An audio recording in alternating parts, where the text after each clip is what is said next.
Est-ce qu'il y a un chiffre qui est problématique sur ce qui est proposé là? Par exemple, tout est problématique. Je pense que les chiffres que nous voyons ou qu'on voit dans les rapports sont des chiffres qui mentent aux populations. Il y a un seul chiffre que le gouvernement ou les entreprises responsables de l'énergie ne communiquent pas. Et les citoyens doivent le savoir. C'est ce qu'on appelle, je l'ai répété au début, le taux de disponibilité. Il faut communiquer sur ces chiffres. Dans les rapports qui viennent, que ce soit de l'AER, du MINE ou des NEO, et il faut clairement qu'on puisse montrer aux Camerounais le taux de disponibilité. Et pour calculer ce taux de disponibilité, il faut impliquer le consommateur. Parce que c'est lui qui connaît quand il a la lumière, quand il n'en a pas. Ça montre qu'on a un chiffre qui met tout le monde d'accord. Parce qu'on le construit. Pour en faire quoi? Pour en faire un mix énergétique. Oui, pour en faire un mix énergétique. Non, attends. Mais pour réussir, parce que depuis 1960, de l'indépendance, le Cameroun n'a pas un accès à l'énergie suffisant. C'est critique. Sur ce débat, rien que le fait que j'ai vu le titre du débat, c'est déjà un problème. Qu'est-ce qu'on fait alors? Non, on doit d'abord poser... Vous avez toujours dit que qu'est-ce qu'on fait? Parce qu'on parle dans tous les sujets depuis le début. Non, vous n'allez pas m'interrompre. Laissez-moi dire. Même quand ça fait mal, il faut écouter.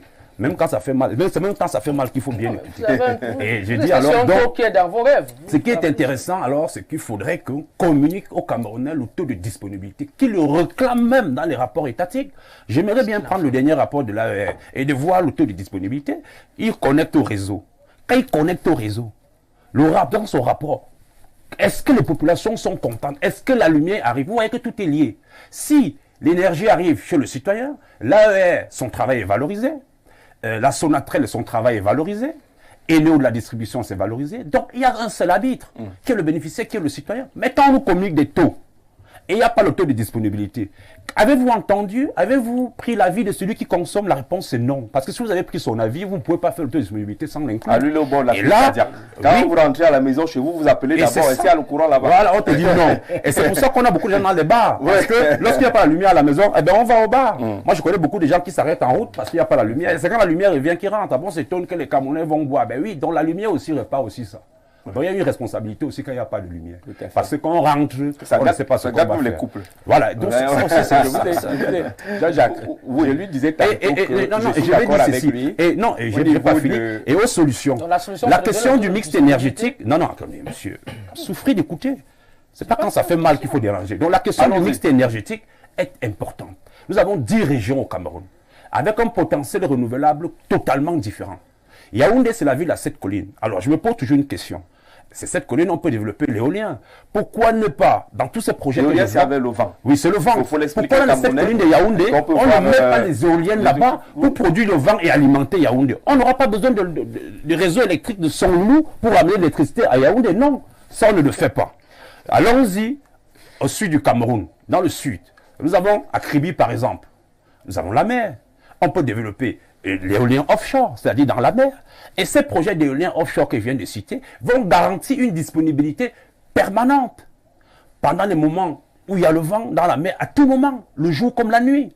Pourquoi ne pas développer l'éolien offshore à Kribi pour pouvoir électrifier Kribi? Je ne sais pas. On part à l'est, c'est un gisement considérable de biomasse, l'est du Cameroun. La région la plus riche, mais qu'il n'y a pas d'électricité. C'est monsieur le maire là-bas. Oui, je connais bien, tu connais l'Est. L'Est, je connais l'Est. Quand tu arrives à l'Est, tu regardes la richesse de l'Est, tu as pitié des gens de l'Est.